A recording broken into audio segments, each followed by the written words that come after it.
you to our volunteers that you're going to see roaming around, taking video of our sessions, and I'd like to say thank you to our sponsors, because we couldn't do any of this if we didn't have sponsors. My name is Maggie Rivas Rodriguez, and I'm an associate professor of journalism here at UT. I'm also the director of an oral history project called the Voices Oral History Project that began doing interviews with Latinos of the World War II generation in 1999. One of the things that came up in our earliest interviews was the idea of political engagement, because it wasn't a new concept for the returning World War II veterans and their families.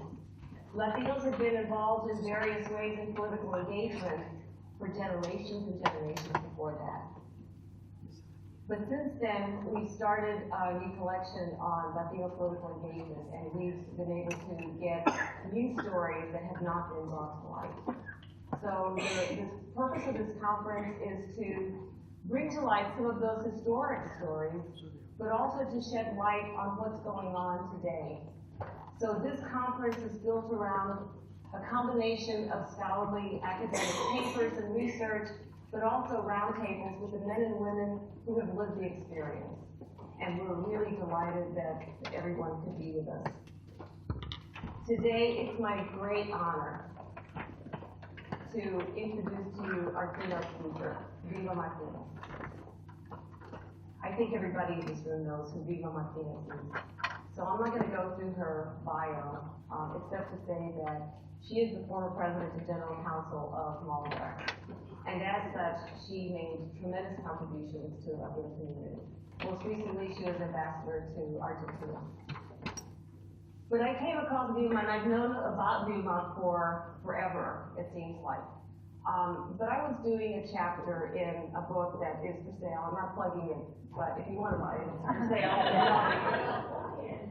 But as I was doing the research, the research really, this last chapter of the book deals with the first 2 years of Malta. And Viva Martinez was involved in some ways in that. But then I ran into some correspondence that she wrote after that, and so I'm going to read a little bit about that. She became general counsel of Malta, and one of the things that she had to do was raise money. And she wrote a letter to the New World Foundation in 1975. And what she said was, you know, it's kind of a standard. Those of you who have written any grant proposals, what you say is, we've been doing this amazing stuff. And Malta had indeed been doing tremendous, amazing work. But she said that one thing that they had done was they had diversified their income. So they weren't relying solely on the Ford Foundation. They were now looking at they were getting other sources of funding.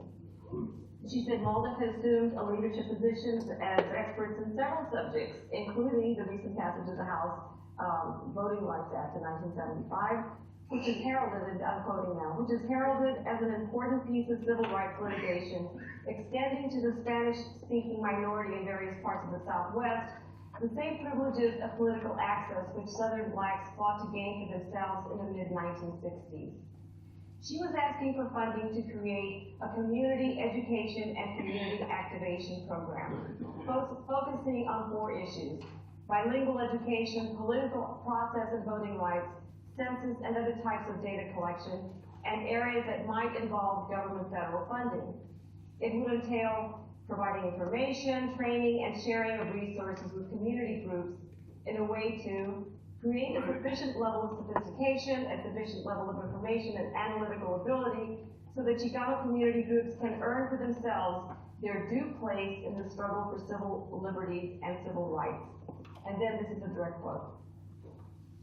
You asked me to defend why MALDEF, a group of lawyers after all, should be doing this. Upon reflection, I think the best answer to that is that MALDEF perhaps should not be doing this, but it must. As I think you understand, the Chicano community has not yet organized itself effectively to ensure its entitlements and to receive the benefits to which it is entitled. There are relatively few organized Chicano groups who work at a community level to ensure the receipt of our rights and entitlements. And exist have looked to MALDEF and in general have received MALDEF's help. And she said, basically, if you give us this funding, and at the end of the time, we're asking for money for 3 years, if at the end of that time we have not activated community groups to fight in their own behalf for that which is their right, then we have failed and we should terminate. I think MALDEF has gone above and beyond efforts to activate community groups. And there's a lot of people in this room and people who are going to be here later today and tomorrow who have been part of that amazing effort. We are very inspired by all of you who are here today, who have done so much. And I'm really inspired, and I'm so glad that VRA Latinos has agreed to be here today. Thank you so much.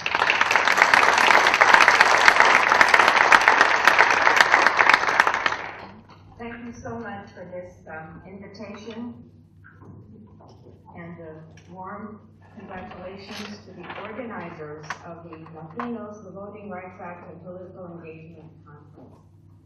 Professor Rivas and Leal, this is truly an important and timely endeavor. I've been asked to tell you the story of MALDEF's involvement in the 1975 reauthorization of the Voting Rights Act and the ultimately successful efforts to expand it to cover Mexican Americans. So yes, I will describe the struggle to get the Chicano amendments passed, but I will also describe the subsequent and continuing struggle to give life to the Voting Rights Act and the role that I hope all of you will play in this noble task.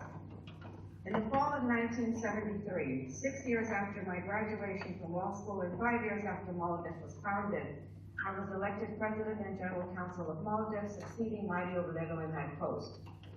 The MALDEF board and staff were analyzing the docket and finances to determine priorities, given MALDEF's very limited resources. And there were so many needs in education, employment, housing, land and water rights, prison reform, immigration, political access, to name just a few, and I have a bigger list here. And we had to hire a director for MALDEF's Washington, D.C. office. And fortunately for us, Al Perez agreed to take on that responsibility. And as I was sorting through all of this in 1973, Al called to say MALDEF should get involved in the renewal of the Voting Rights Act of 1965, otherwise due to expire because of the sunset clause. And I said to Al, you know, this is probably not a priority because, I mean, after all, if you want to vote, you register and you vote. Smart man that Al is, he offered me no response. But shortly thereafter, I received in the mail, there was no email then, folks, a very bulky package from him containing extensive documentation of voting rights abuses of Mexican Americans throughout our country. The U.S. Commission on Civil Rights had done this early work of documenting the sad history of efforts to deny or dilute the vote of African Americans and of Latinos. For example, a polling place mysteriously would run out of ballots when Mexican Americans came to vote. Ads on Spanish language radio warned Latinos that they faced fines and possible imprisonment if they voted without first properly registering to vote. And additionally, my review of MALDEF's own docket revealed lawsuits which had successfully challenged practices such as denial of assistance to illiterate voters at the polls and restrictive property requirements for those who sought to be office holders.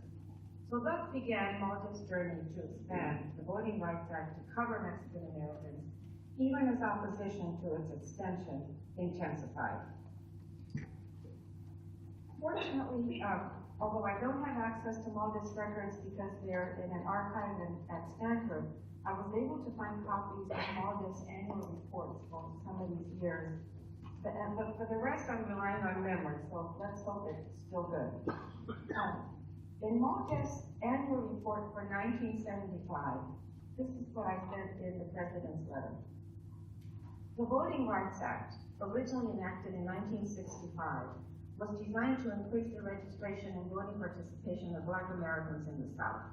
It provided several mechanical means whereby Blacks could seek redress for voting discrimination, Moreover, the Act provided several mechanical tests whereby such discrimination might be measured.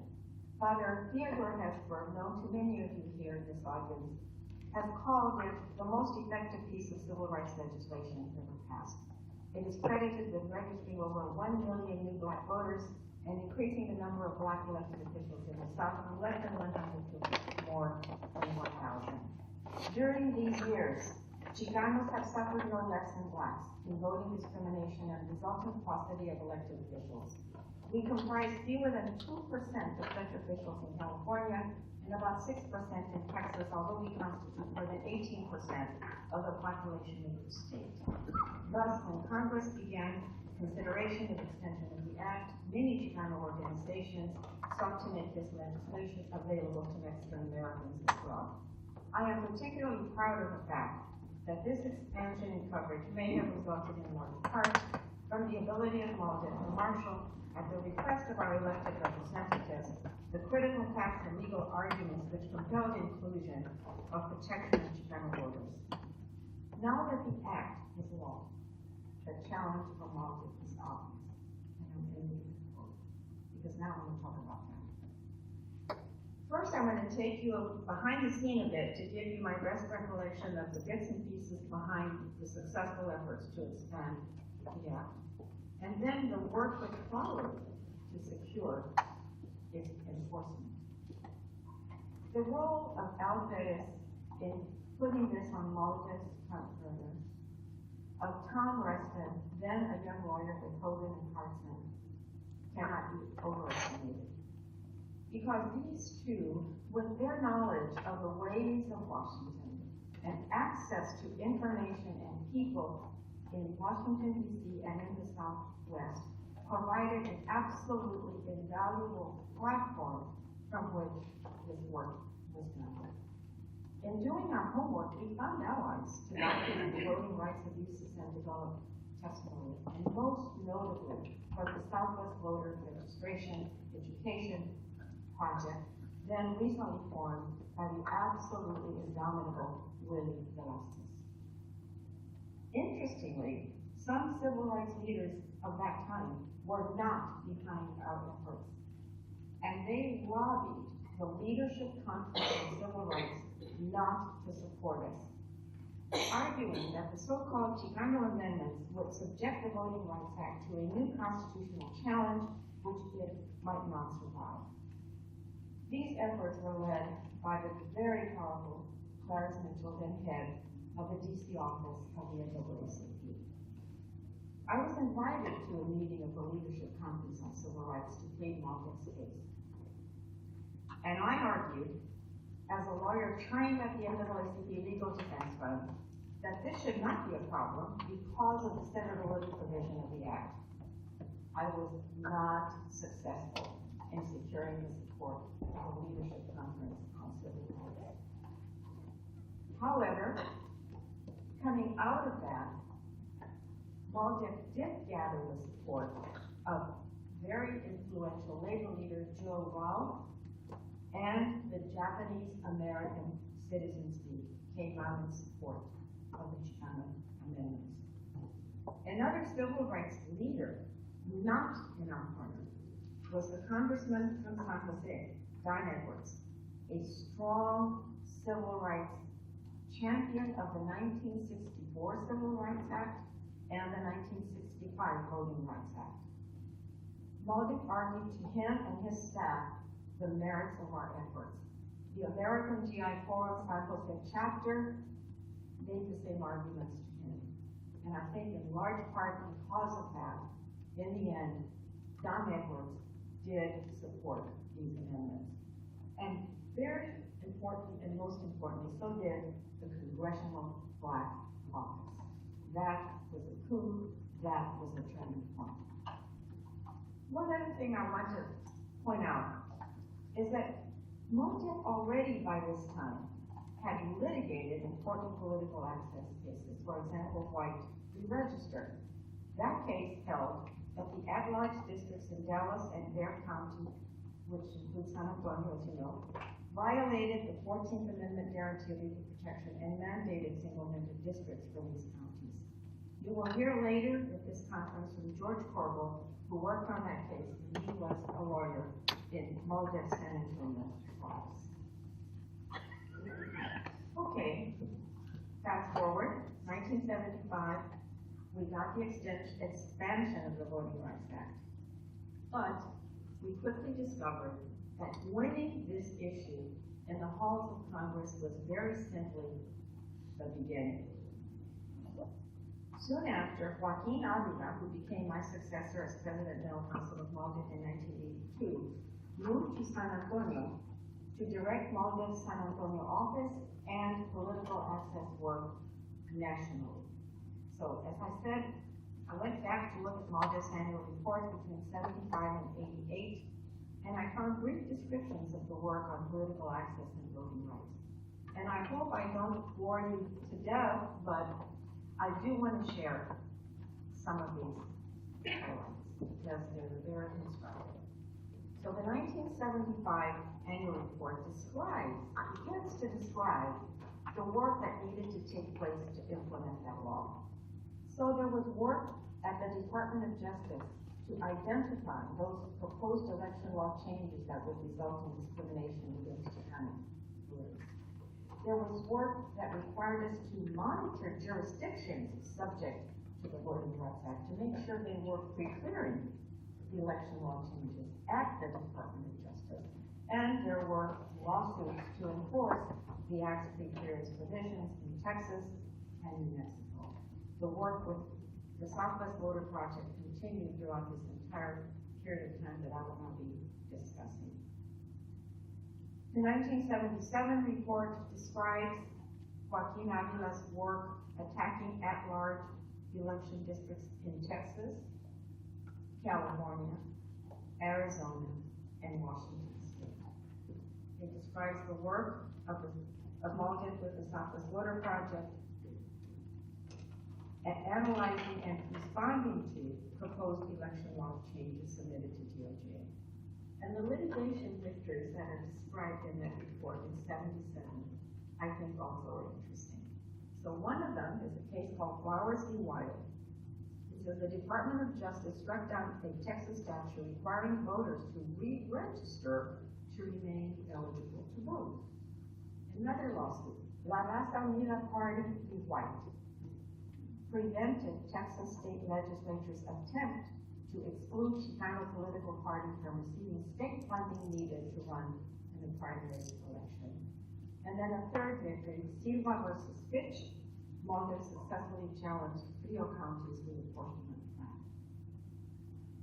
In 1978, the report talks about working with Southwest Voter Project.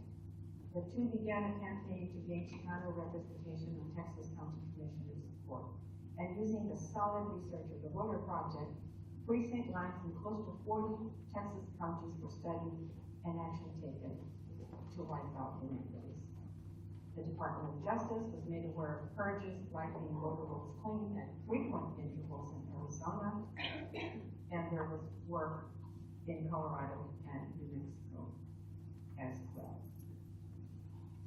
And please remember that in 1978, we weren't as connected to the internet and had access to computers and all that stuff. So this was very painstaking work that had to be done by very committed and smart individuals who sat there and analyzed all this stuff.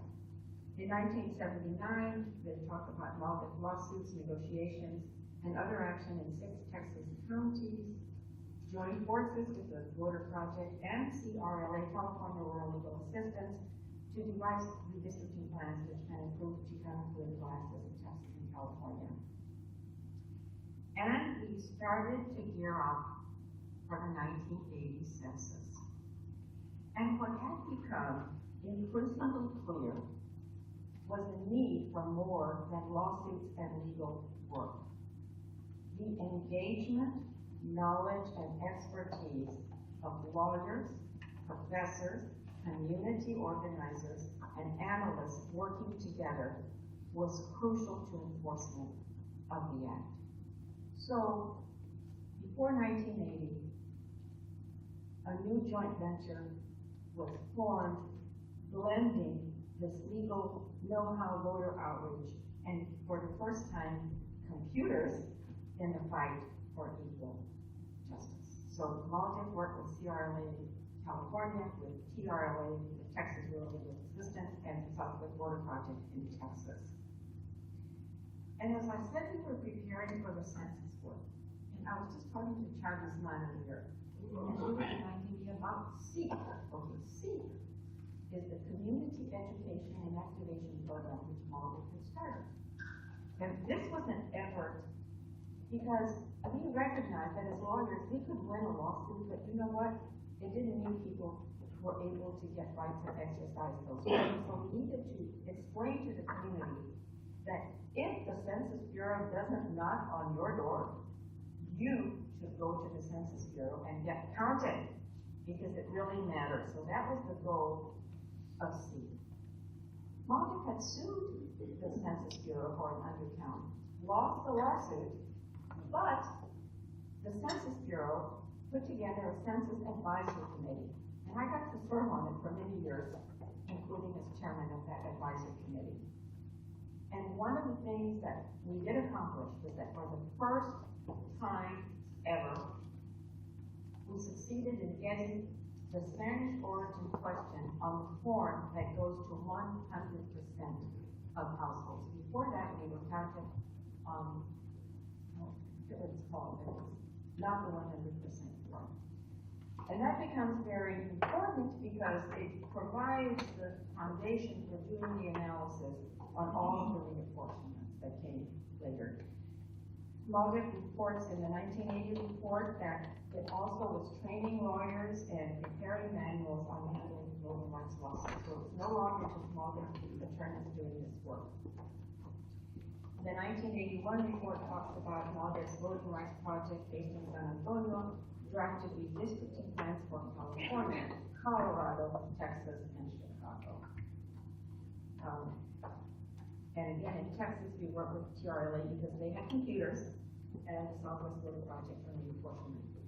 And then I was talking on the side, I was thinking about my dear friend and colleague, Joaquin Avila, who led all this effort, and we needed access to computers, right? We didn't have them. And so I kept going to different places. I went to State Representative Alatorre to see if I could borrow their computer. And he said, no, we're too busy. I said, well, you know what? The Rose Institute, which is a rather conservative group, has offered me access to their computer at night. So we're going to have to say yes to the Rose Institute, and you're not going to be able to complain about what we come in with when we come to California with the reapportionment plan. And he said, that's a deal. And so poor Joaquin would work all day and then spend night on the Rose Institute's computers because that was all that we had available to do that work. So that, and then in the DC office, work continued to try to preserve the Voting Rights Act. And I think I've already described the work of the Community Education and Activation Program. That was influential and very important because that effort explained the voting rights protection so that local organizations could work with Maldiv to serve as watchdogs on implementing the act and to encourage Latinos to take full advantage of the protections. By 1982, Voting Rights Act renewal efforts began in that summer. Maldiv's President, General Counsel, and Voting Rights Director testified before Congress. And Maldiv pursued public education and advocacy efforts in local communities, along with civil rights, religious, labor, and many other groups. Maldiv worked with the Puerto Rican Legal Defense Fund in Chicago to redraw state and city legislative districts to ensure non-dilution of the Latino vote. By 1983, Mike's tenure had ended, but Joaquin continued to work. Political access continued as a major program area. Maldiv helped amend a new amendment, Section 2 to the Voting Rights Act, establishing that election practices are unfair if they're discriminatory in effect, regardless of their purpose. Maldiv acted on behalf of Latinos in a San Francisco suit to prevent 7 California counties from turning over the names of those requesting bilingual ballots to the INS. In Chicago, Malden and other community representatives met with the U.S. Attorney and persuaded him to refuse to allow INS agents to patrol polling places and Hispanic areas during the mayoral primary. By 1986, Antonio Hernandez was now President General Counsel, and the voting rights effort continued. At-large election challenges were filed in New Mexico and California. In D.C., the U.S. House of Representatives Subcommittee on Civil and Constitutional Rights requested and heard Malden's testimony against proposed Department of Justice modifications to Section 5 of the Voting Rights Act. The proposed modifications were rejected. Well, where are we today as we sit here? Well, clearly there is improvement. We have a Congressional Hispanic Caucus.